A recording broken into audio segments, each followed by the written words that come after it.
देखो, प्रहलाद जी ने श्री भगवान को देखा। भगवान अपना वरद हस्त प्रहलाद जी के ऊपर रखे हुए हैं।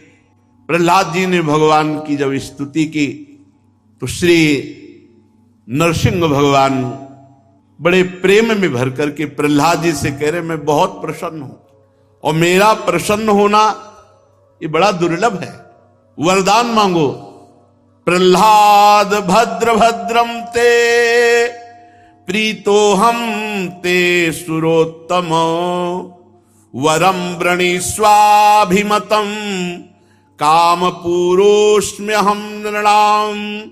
प्रहलाद, तुम्हारा परम कल्याण हो, दैत्य श्रेष्ठ, मैं तुम पर बहुत प्रसन्न हूं। तुम्हारी जो इच्छा हो मांग लो, मैं जीवों की संपूर्ण इच्छाओं को पूर्ण करने वाला हूं। माम प्रीणत आयुष्मन दर्शनम दुर्लभम ही में दृष्ट्वा माम न पुनर्जंतु रात्मानम तब तुमर्हति। आयुष्मन, मुझे प्रसन्न कर लेना सहज नहीं है। भगवान को प्रसन्न कर लेना सहज नहीं है। क्यों? क्योंकि किसी वस्तु, किसी पदार्थ, इन सबसे प्रसन्न नहीं होते। उन्हें चाहिए अपनापन, प्रेम, और जीव अपनापन, प्रेम शरीर और भोगों में दिए, इसलिए बहुत कठिन है। मेरा दर्शन मिलना बहुत कठिन है। क्यों कठिन है? क्योंकि भोगों में ही इतना सुख लग रहा है कि भगवान से मिलने की किसी की इच्छा ही नहीं, ईमानदारी से इच्छा नहीं। इच्छा ही भगवत प्राप्ति कराती है।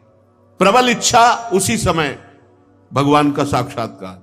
जिस समय गोपी जन प्रबल इच्छा करके रोने लगी, रुरुदु सुस्वरम राजन कृष्ण दर्शन लालसा, प्रभु के दर्शन की लालसा से उच्च स्वर में रोने लगी हृदय से। तो तासा महावीर भूत छोरी स्मय मान मुखाम्बुजा पीतांबर धरा सृगवी साक्षात मनमथ मनमथा। उसी समय उन्हीं के बीच में भगवान प्रकट हो गए, करोड़ करोड़ कामदेव को भी मूर्छित कर देने वाले महान सौंदर्य रूप में। भगवान कह रहे हैं, मेरा दर्शन बहुत कठिन है। क्यों कठिन है? बहुत सरल है। कठिन इसलिए है कि जननी जनक बंद सुत दारा तनु धन धाम सुहृद परिवारा, इन सबकी ममता ताग बटोरी और मम पद मन ही बांध बर डोरी। ये बहुत कठिन है, इसीलिए भगवत दर्शन कठिन है। मां की ममता, पिता का प्यार, भाई का प्यार, घर की आसक्ति, शरीर की आसक्ति, स्त्री की आसक्ति, पुत्र की ममता, ये सब बटोर करके और प्रभु के चरणों में लगा दो, अभी दर्शन हो जाएंगे। यही बटोरना कठिन है। इसीलिए गुरुदेव भगवान की महिमा प्रकाशित है। जो हम जन्म जन्म में नहीं बटोर सकते, वो ऐसे चंद दिनों में बटोर देते हैं। चंद दिनों में हमारे सब ममता की जितनी रस्सियां हैं वो सब बटोर कर प्रभु के चरणों में लगा देते हैं। बलिहारी गुरु आपने गोविंद दियो मिला। बलिहारी है, उन्होंने हमारी सारी ममता समेट कर प्रभु के चरणों में कर दी। तो मेरा दर्शन बहुत कठिन है, भगवान कह रहे हैं। परंतु जब मेरा दर्शन हो गया, अब फिर उसके हृदय में कोई ताप, कोई चाह, कोई कामना नहीं रह जाती। मैं समस्त मनोरथों को पूर्ण करने वाला हूं। इसलिए सभी कल्याणकामी परम भाग्यवान साधुजन कोई कामना न करके जितेंद्रिय होकर समस्त वृत्तियों से एकमात्र उपाय करते हैं, मुझे प्रसन्न करने का, मेरे दर्शन पाने का। भगवान ने कहा कि वरदान मांग लो, क्योंकि मेरा दर्शन समस्त कामनाओं को पूर्ण करने वाला है। प्रहलाद जी तो बड़े महाभागवत। प्रहलाद जी ने कहा, माम माम प्रलोभयोत्पत्त्या सक्तम कामे सुतैर्वरैः तत्संग भीतो निर्विण्णो मुमुक्षस्त्वामुपाश्रितः भृत्या लक्षण जिज्ञासुर्भक्तम कामेष्वचोदयत् भवान संसार बीजे सुहृदय ग्रंथिषु। प्रभु प्रभु, मेरा जन्म दैत्य कुल में हुआ है, असुर कुल में, और असुर कुल जन्म से ही भोगों में रत। तो शायद इसीलिए आप मुझे कह रहे हैं कि वरदान मांग लो। पर प्रभु मैं भुलावे में आने वाला नहीं हूं। ये महान भागवत है। भगवान से कह रहे अब ये भुलावे में डालने वाली बातें मत करो प्रभु, की वरदान ले लो, ये लुभायमान बातें। हाँ मैं मानता हूं असुर कुल में जन्म हुआ है और जन्म से असुर भजन विमुख होकर भोगों में लगे रहते हैं, तो शायद इसीलिए आप कह रहे हैं वरदान मांगिए। मैं उन भोगों के संग से डरकर, उनमें होने वाली तीव्र जलन से डरकर आपकी शरण में आया हूं और आपके चरणों की शीतलता छोड़कर अब फिर वही भोग मांगू आपसे? नहीं नहीं, मैं भुलावे में आने वाला नहीं। भगवान मुझ में भक्त के लक्षण है या नहीं, शायद यही जानने के लिए आप वरदान मांगने की बात कही है। क्योंकि जो आपका भक्त होता है वो आपसे कोई और वरदान मांगने की इच्छा कर ही नहीं सकता। शायद आप यही देखने के लिए पहला तो कहा कि मेरा असुर कुल में जन्म हुआ है, असुर जन्म से ही भोगों में रत रहते हैं, शायद इसलिए आपने वरदान मांगने की बात कही। दूसरी बात कही कि मैं भक्त हूं या नहीं, शायद यह देखने के लिए आपने वरदान की बात कही। प्रभु ये जितने विषय भोग हैं ये हृदय को मलिन करते हैं। जितनी बार आप विषयों का सेवन करेंगे उतने आपका हृदय गंदा होता चला जाएगा और ये जन्म मरण के चक्र को पुष्ट करते हैं भोग। इसलिए जगत गुरु परीक्षा के सिवा मुझे तो कोई कारण नहीं दिखता। आप मुझसे बोल रहे हैं कि वरदान मांग लो, तो मुझे लगता है आप मेरी परीक्षा ले रहे हैं, क्योंकि आप परम दयालु हैं और अपने भक्त को भोगों में फंसाने वाले वरदान की बात कैसे कह सकते हैं आप? प्रभु आशासानो न वै भृत्यः स्वामिन्याशिषात्मनः न स्वामी भृत्यतः स्वाम्य मिच्छन्योराति चाशिषः। जो सेवक होकर के स्वामी के सुख की बात ना देकर अपने सुख की चाह करे, धिक्कार है ऐसी सेवकाई को। सेवक सुख चाहा मान भिखारी, सेवक होकर स्वामी के सुख की बात ना सोचकर स्वामी से अपने सुख की चाह करे, धिक्कार है ऐसे सेवक को। वो सेवक नहीं, वो तो लेन देन करने वाला स्वार्थी है। और जो स्वामी से अपनी कामनाओं की पूर्ति नहीं चाहता, निष्काम सेवक, वो स्वामी के सुख के लिए सोचता है। तो प्रभु मैं आपका निष्काम सेवक हूं, आपसे मुझे किंचन मात्र कोई सुख लेने की आकांक्षा नहीं, और आप मेरे निरपेक्ष स्वामी हैं। मैं निष्काम सेवक हूं और आप निरपेक्ष स्वामी हैं। प्रभु जैसे राजा और उसके सेवकों का प्रयोजन व स्वामी सेवक का संबंध रहता है, वैसा मेरा नहीं है आपके प्रति कि भाई सेवक राजा की सेवा की और मनमानी भोग सामग्री प्राप्त की, जय हो महाराज। मैं ऐसा नहीं हूं। मैं आपका निष्काम सेवक हूं और आप निरपेक्ष मेरे स्वामी हैं। पर आपने कहा वरदान मांगो तो स्वामी की आज्ञा का पालन करना चाहिए।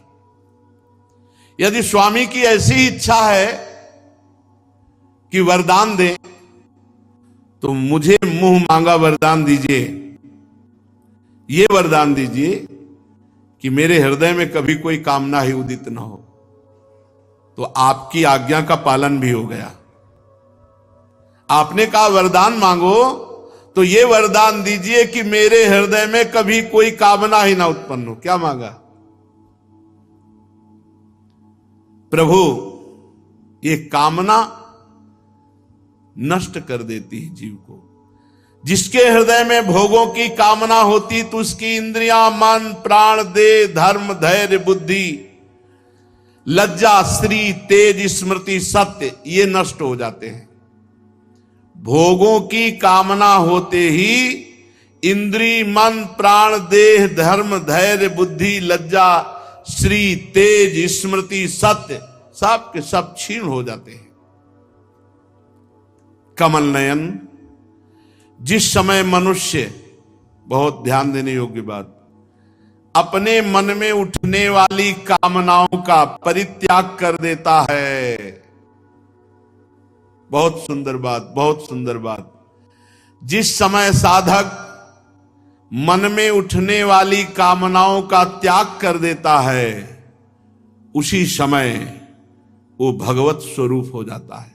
जब तक कामनाएं उत्पन्न हो रही और आप उनको सपोर्ट कर रहे हैं, तब तक भगवान से विमुख बने रहोगे। जिस दिन आप कामनाओं का त्याग कर दिए, मन में उठने वाली कामनाएं, और जब आप त्याग कर दोगे तो कामनाएं उठेंगी ही नहीं आगे, और जब आप निष्काम हो जाओगे उसी समय भगवत स्वरूप हो जाओगे। हे भगवान, आपको नमस्कार है। आप सबके हृदय में विराजमान उदार शिरोमणि परब्रह्म परमात्मा है, अद्भुत नृसिंह रूपधारी श्री हरि, आपके चरणों में मैं बार बार प्रणाम करता हूं।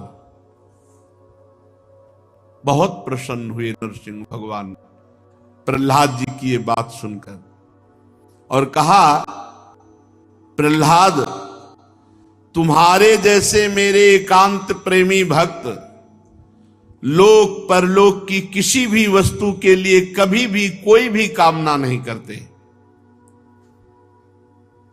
फिर भी मेरी बात मान जाओ। ये देखो, निष्काम भक्त के आगे भगवान विनय करने लगे। तुम्हारे जैसे निष्काम भक्त एकांत प्रेमी लोक परलोक के किसी भोग की कामना नहीं करते, पर मेरी बात मान जाओ, ज्यादा नहीं, केवल एक मनवंतर तक मेरी प्रसन्नता के लिए तुम ये दैत्य अधिपति सिंहासन स्वीकार करो। भगवान विनय कर रहे हैं, एक मनवंतर तक मेरी प्रसन्नता के लिए तुम इस राजपद को स्वीकार कर लो। समस्त प्राणियों के हृदय में समस्त यज्ञों के भोक्ता श्री भगवान हैं। श्री भगवान आदेश कर रहे, तुम ये भोग स्वीकार कर लो मेरी प्रसन्नता के लिए। तुम मेरी लीला कथा सुनते रहना, सबके हृदयों में मैं विराजमान हूं ये देखते रहना, समस्त कर्म मेरे को अर्पित करते रहना, और अपने प्रारब्ध कर्म का क्षय करके तुम मेरे नित्य धाम को प्राप्त होगे। ये भगवान आदेश कर रहे। भगवत प्राप्त महापुरुष भी भगवान की लीला कथा सुनते हुए, सब में भगवान का भाव करते हुए, सारे कर्म भगवान को समर्पित करते हुए अपने प्रारब्ध को भोगने की बात भगवान बोले। प्रारब्ध कर्म को भोग लो, सुखद या दुखद जैसा आवे।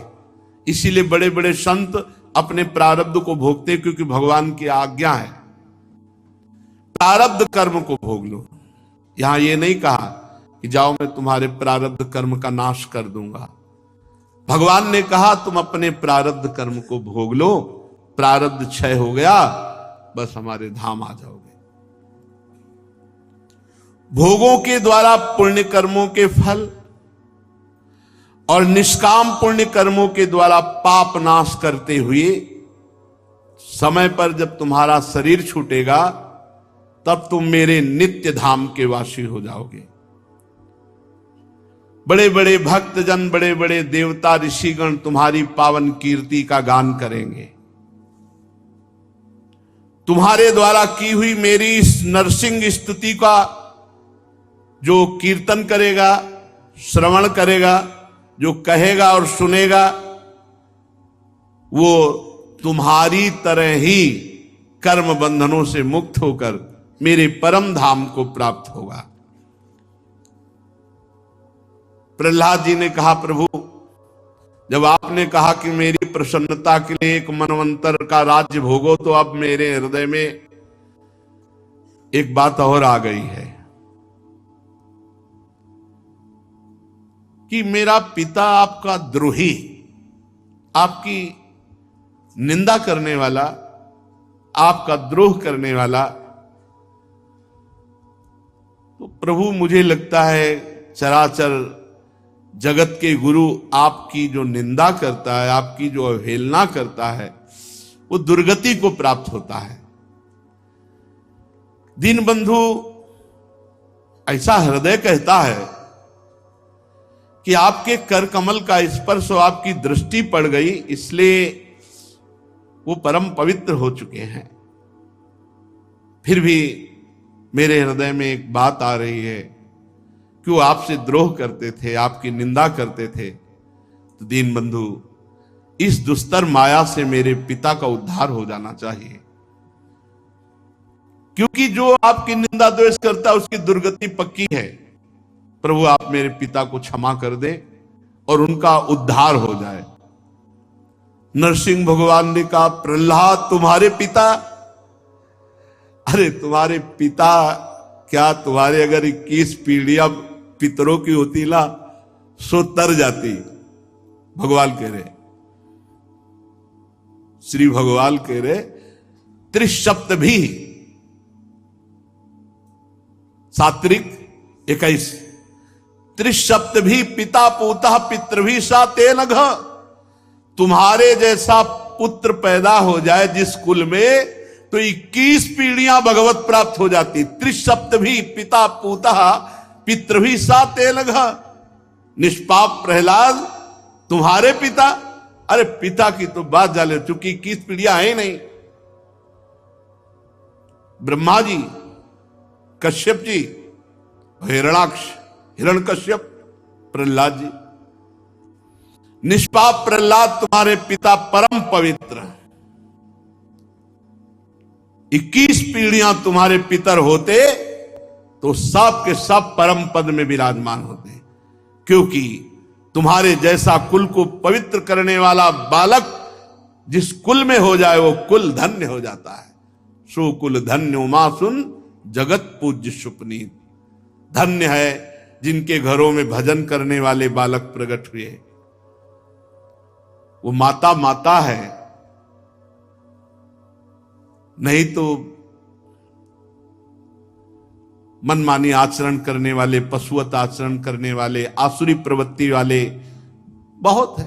लेकिन मां कहलाने का सर्व सौभाग्य उसी को जो देशभक्त, भगवत भक्त, समाज भक्त, ऐसा नाम प्रसंग कहे तो उपदेश, जाया धर्म धन्य सो देश, धन्य सु कुल जय जन्म भयो, धन्य सु तात धन्य सो माए, संतत सकल सुनो चितलाए, श्री हरिवंश प्रताप जस। धन्य है वो कुल, धन्य है वो माता, धन्य है पिता, धन्य है वो गांव, धन्य है वो देश जिसमें भगवान का नाम जापक भक्त पैदा हो जाए।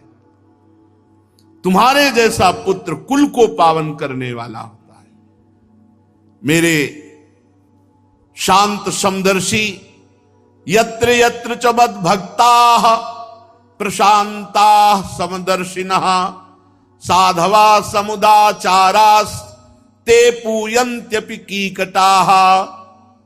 मेरे जो शांत हैं, समदर्शी हैं, सदाचार का पालन करने वाले भक्तजन हैं, चाहे अपवित्र कीकट स्थान क्यों न हो, अगर वहां भी रहते तो परम पावन हो जाता है।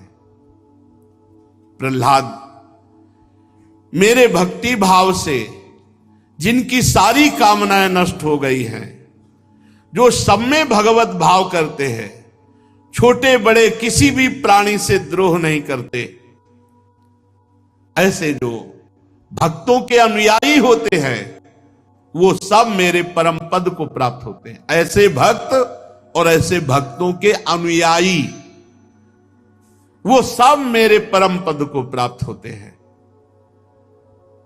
बस इन्हीं वचनों की तो वकालत है, इन्हीं वचनों की वकालत है।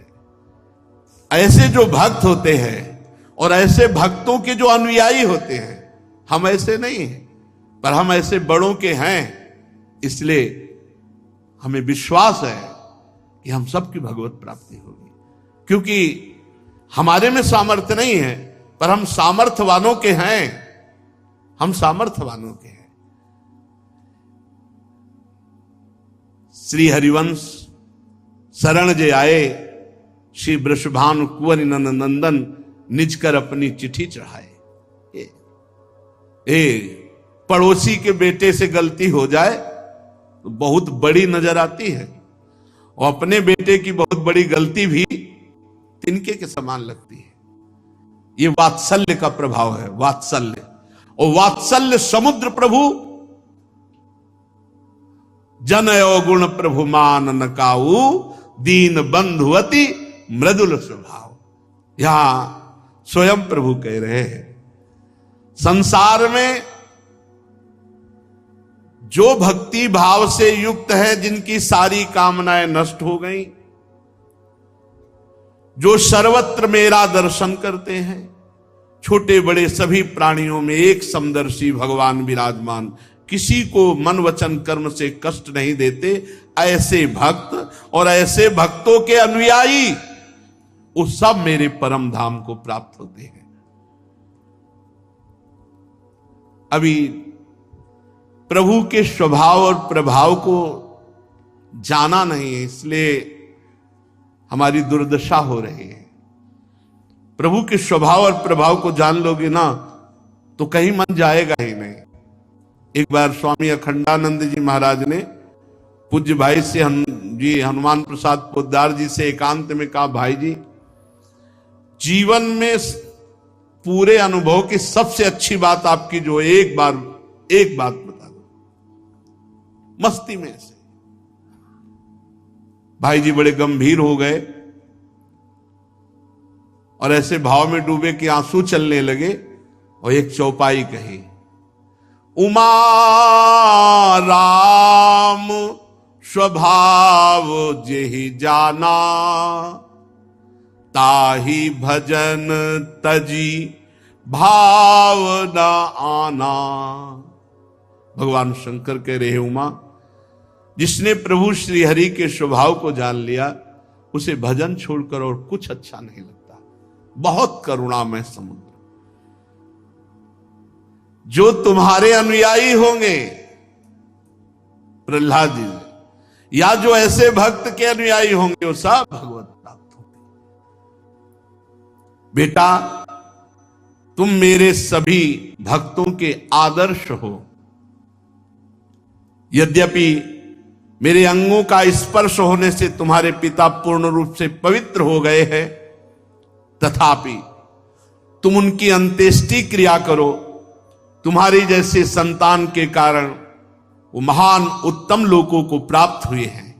वत्स, तुम अपने पिता के राज सिंहासन पर स्थित होकर वेदवादी मुनियों की आज्ञा के अनुसार मुझ में अपना मन लगाकर मेरी शरण में रहकर इस राजकाज को मेरी सेवा समझो।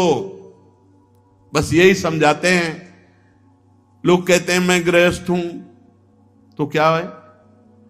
क्या गृहस्थ भगवत प्राप्ति नहीं कर सकता? क्या गृहस्थ योगी नहीं हो सकता?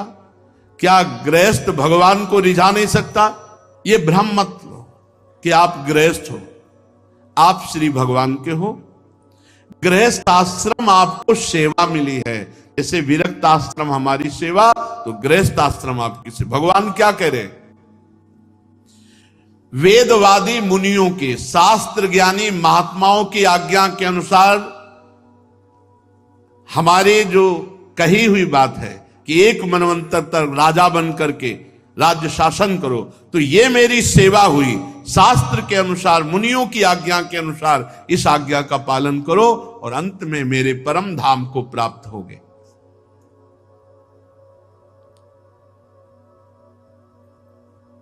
नारद जी कहते युधिष्ठिर, भगवान की आज्ञा के अनुसार प्रहलाद जी ने अपनी पिता की अंत्येष्टि क्रिया की।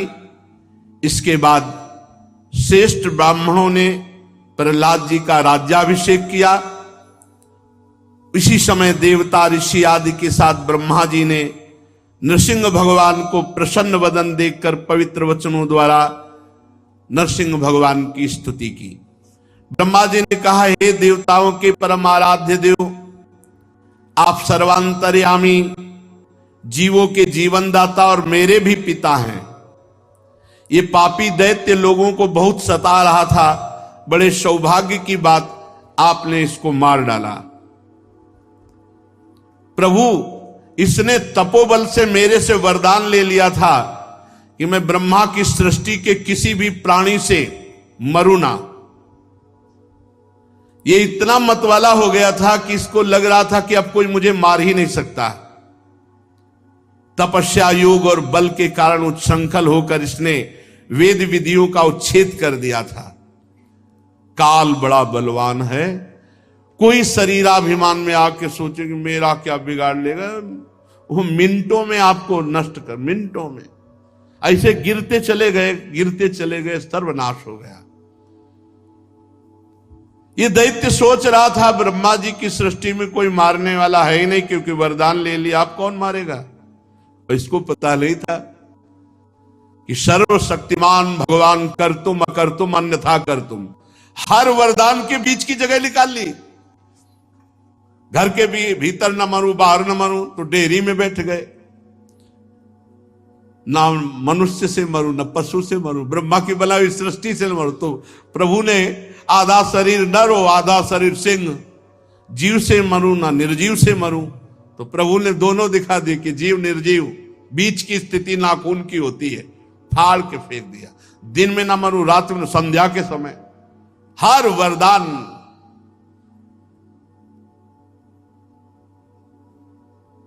प्रभु, ये बड़े सौभाग्य की बात है कि इसके पुत्र परम भागवत शुद्ध हृदय नन्हे से शिशु प्रहलाद को आपने मृत्यु के मुख से छुड़ा दिया। और भी आनंद की बात है कि आप इस पर बहुत कृपा कर रहे हैं और ये आपकी शरण में है। हे भगवान नृसिंह, जो भय के अवसर पर आपका स्मरण करेगा वो समस्त भयों से बच जाएगा। ये सिद्ध बात है। भयावह स्थिति हो, नरसिंह भगवान का आप स्मरण कीजिए, कोई भय नहीं रहेगा। यहां तक कि मारने की इच्छा से आई हुई मृत्यु भी उसका कुछ नहीं बिगाड़ सकती, यदि उस समय नरसिंह भगवान का चिंतन हो। ब्रह्मा जी ऐसा बोल ही रहे थे कि नरसिंह भगवान ने कहा, ब्रह्मा जी थोड़ा विवेक से वरदान दिया करो दैत्यों को, जो मांगे जैसे मांगे वैसे। दैत्यों को ऐसा वर मत दिया करो, बड़ी समस्या पड़ी। नर और सिंह, आप ऐसा वर मत दिया करो। ये क्रूर स्वभाव वाले दैत्य, ऐसा वर दे देने का मतलब है सांप को दूध पिलाना। ऐसा वर मत दिया करो। नरसिंह भगवान जी ने जब ऐसा कहा तो भगवान ब्रह्मा जी ने हाथ जोड़ करके जो आज्ञा कहकर स्वीकार किया। ब्रह्मा जी जो ही प्रणाम मुद्रा में थे तो देखा सिंहासन खाली, भगवान अंतर ध्यान हो गए।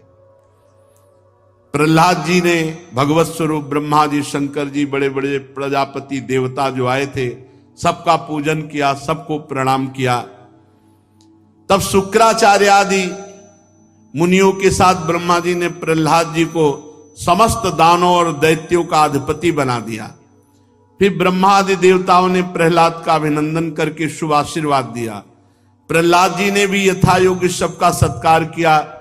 फिर सब देवता, ब्रह्मा जी, भगवान शंकर, सब अपने अपने धाम को चले गए। युधिष्ठिर,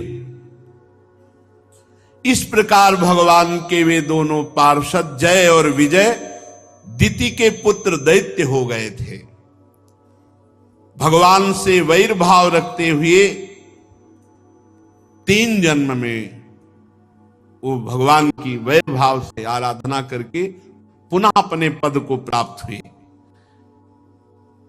यद्यपि जैसे हिरण्यकश्यप को सौभाग्य मिला सीधे परम पद, पर परम पद नहीं मिला, क्योंकि 3 जन्म तक बराबर ऋषि का शाप है ना, इसीलिए जन्म लेना। नहीं तो ये तो परम पद का स्वरूप ही है भगवान। ऋषियों के शाप के कारण उनकी मुक्ति नहीं हुई और फिर से वो रावण और कुंभकर्ण के रूप में राक्षस कुल में जन्मे। उस समय भगवान श्री राम के पराक्रम से इन दोनों का फिर उद्धार हुआ। युद्ध में भगवान राम के बाणों से उनका हृदय विदीर्ण हुआ और वो भगवान का स्मरण करते हुए अपने शरीर को छोड़ा। फिर भी वो भगवत प्राप्त लय हुए शिशुपाल और दंतवक्त के रूप में जन्मे।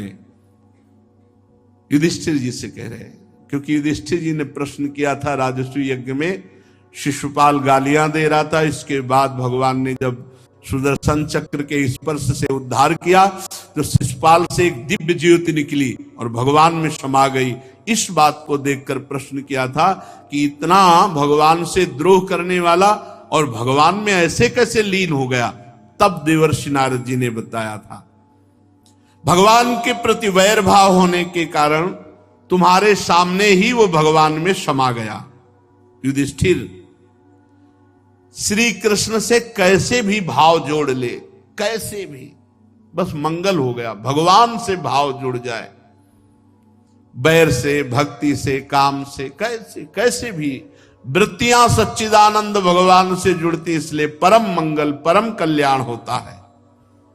ये जितने राजा लोग भगवान से द्रोह किए ये सब मुक्त हो गए।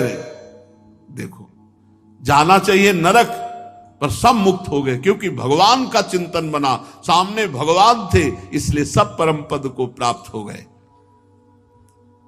जैसे भृंगी कीट द्वारा पकड़ा हुआ दूसरी जाति का कीड़ा भयवश भृंगी का चिंतन करके भृंगी बन जाता है, ऐसे ही भगवान का चिंतन करके भय से, द्वेष से, कैसे भी वो भगवत स्वरूप हो जाते हैं। जिस प्रकार भगवान के प्यारे भक्त अपनी अनन्य भक्ति के द्वारा भगवान का चिंतन करके भगवान को प्राप्त होते हैं, वैसे ही ये शिशुपाल आदि नरपति भी वैर भाव से भगवान का अनन्य चिंतन करके भगवान को प्राप्त हुई, वैर भाव से। युधिष्ठिर, तुमने पूछा था कि भगवान से द्वेष करने वाले शिशुपाल को सारूप्य मोक्ष की प्राप्ति कैसे हुई, तो उसका उत्तर मैंने तुम्हें दे दिया। ब्रह्मण्य देव परमात्मा भगवान श्री कृष्ण का ये परम पवित्र अवतार चरित्र है। इसमें हिरणाक्ष और हिरण्यकश्यप इन दोनों दैत्यों के वध का वर्णन है। इस प्रसंग में भगवान के परम भक्त प्रहलाद जी का पावन चरित्र, भक्ति, ज्ञान, वैराग्य एवं संसार की सृष्टि स्थिति प्रलय के स्वामी भगवान श्री हरि के यथार्थ स्वरूप, उनकी दिव्य गुण एवं लीलाओं का वर्णन है। इस आख्यान में देवता और दैत्यों के पदों में कालक्रम से जो महान परिवर्तन होता है उसका भी निरूपण किया गया है। जिसके द्वारा भगवान की प्राप्ति होती है उस भागवत धर्म का भी वर्णन है। अध्यात्म के संबंध में सभी जानने योग्य बातें इस प्रसंग में कही गई। भगवान के पराक्रम से पूर्ण इस प्रहलाद और नरसिंह भगवान के पावन चरित्र को जो श्रद्धा से गान करेगा या सुनेगा, वो निश्चित कर्म बंधनों से मुक्त हो जाएगा। अपने को क्या चिंता है? संसार से मुक्त होने की चिंता नहीं, संसार का चिंतन न होने पावे इस बात की चिंता है। निरंतर भगवान का चिंतन, मुक्त तो है। अपने रोज भगवत चर्चा कर रहे हैं, धाम वास कर रहे हैं, प्रभु का चरणामृत पी रहे हैं, प्रभु का नाम जप कर रहे हैं, मुक्ति की भी मुक्ति है। हमें संसार का चिंतन न हो, ये सावधानी रखनी है। हर समय अपने प्रभु के चिंतन में रहें। जो मनुष्य परम पुरुष परमात्मा की नृसिंह लीला, सेनापतियों सहित हिरण्यकश्यप का वध, संत शिरोमणि प्रहलाद जी का पावन प्रभाव एकाग्र मन से सुनेगा, कहेगा, वो भगवान के अभय पद वैकुंठ धाम को प्राप्त होगा। युधिष्ठिर, इस मनुष्य लोक में तुम लोगों के भाग्य अत्यंत प्रशंसनीय है। क्यों? क्योंकि तुम्हारे घर में साक्षात परब्रह्म परमात्मा मनुष्य रूप धारण करके गुप्त रूप से निवास कर रहे हैं। इसी से सारे संसार को पावन करने वाले बड़े बड़े ऋषि मुनि बार बार उनका दर्शन करने के लिए चारों ओर से तुम्हारे घर आया करते हैं। बड़े बड़े महापुरुष निरंतर जिनको ढूंढते रहते हैं, जो माया के लेस से रहित परम परमानंद अनुभव स्वरूप पर ब्रह्म परमात्मा हैं, वो तुम्हारे ममेरे भाई बनकर, प्रिय हितैषी बनकर, पूज्य बनकर, कभी कभी आज्ञाकारी बनकर, कभी गुरु बनकर, वो श्री कृष्ण तुम्हारे बीच में रह रहे हैं।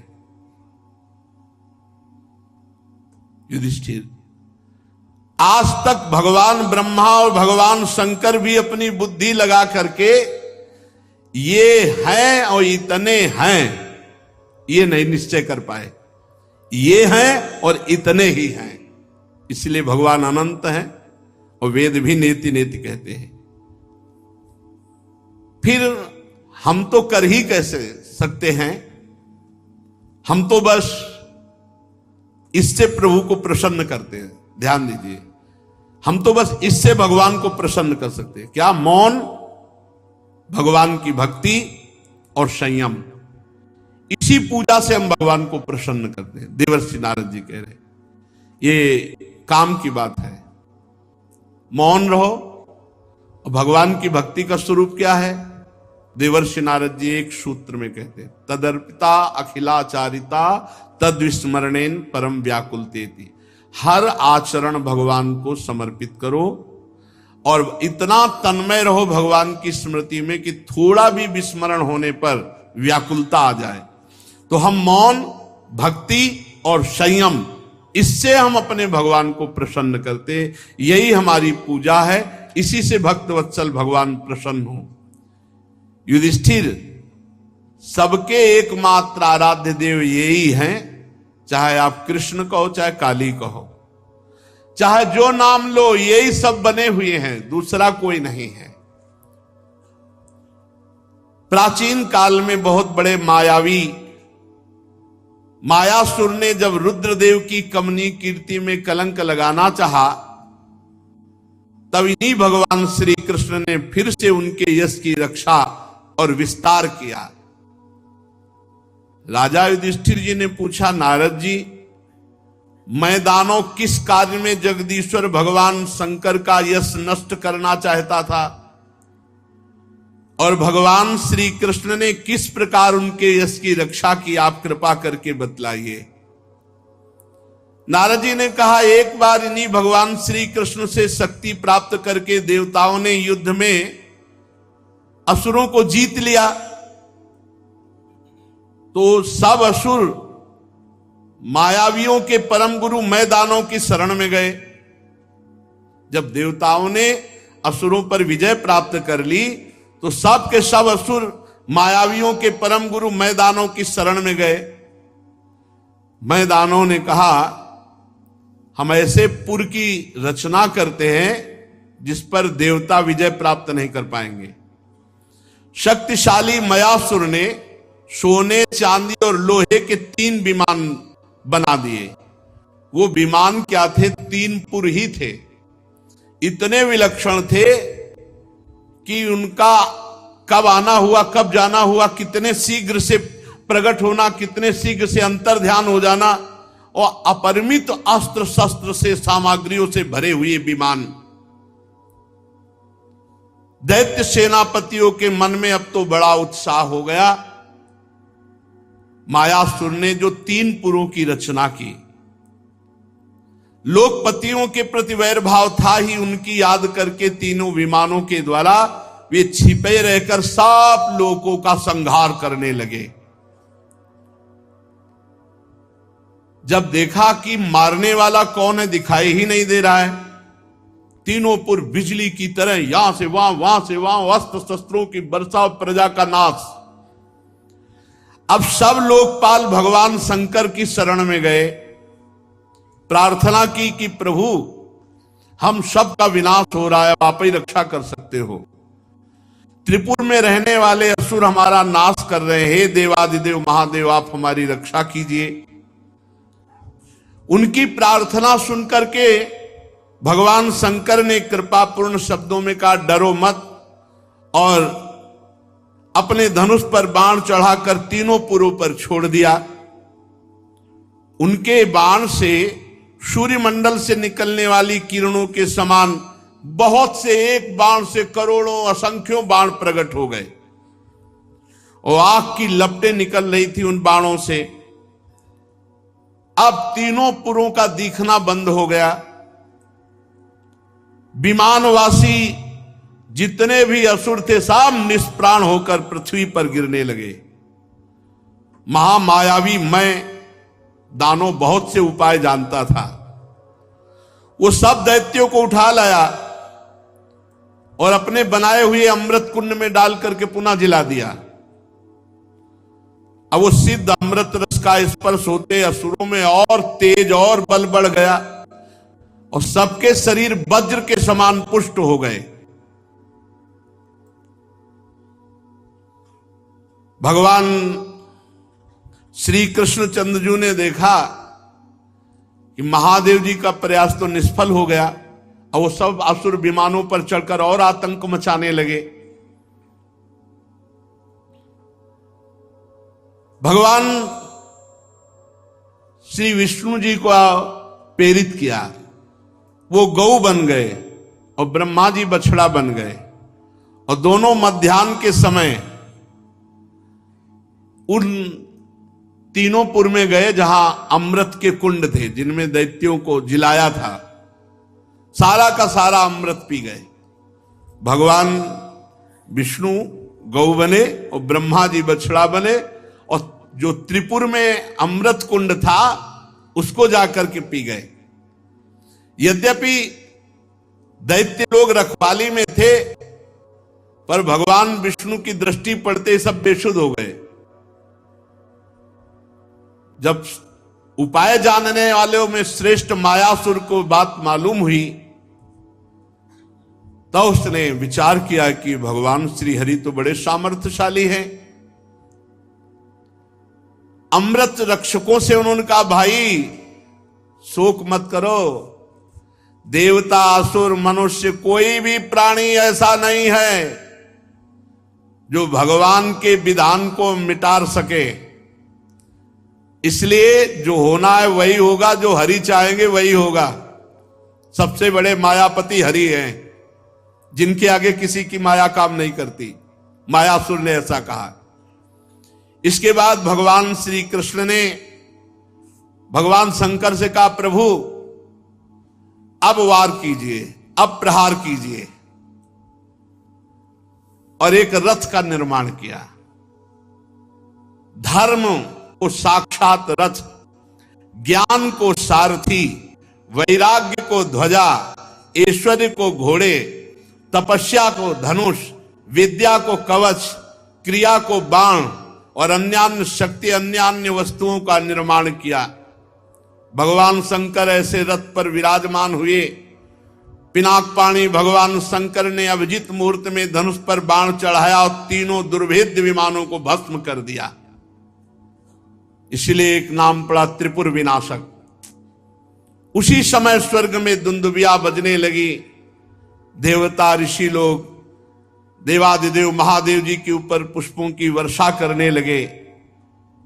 युधिष्ठिर इस प्रकार तीनों पुरों को भस्म करके भगवान शंकर ने त्रिपुरारि की पदवी प्राप्त की। ब्रह्मादिकों ने भगवान शंकर की स्तुति की और अपने धाम को चले गए। ये जो तुम्हें जगत गुरु भगवान श्री कृष्ण और जगत गुरु देवाधिदेव महादेव जी की त्रिपुर विनाशक लीला सुनाई, ये जो सुनेगा उसके सब संकट बाधाएं नष्ट हो जाएंगी। इसलिए निरंतर भगवान की शरण में होकर खूब नाम जप करो। नाम समस्त अमंगलों का नाश करके भगवत प्राप्ति करा देगा। और अधिक से अधिक भगवान की लीला कथाएं सुनो जो तुम्हारे हृदय को निर्मल करके भगवान नाम जप में प्रीति प्रदान करेगा। शेष चर्चा आगे। श्री राधा वल्लभ लाल की।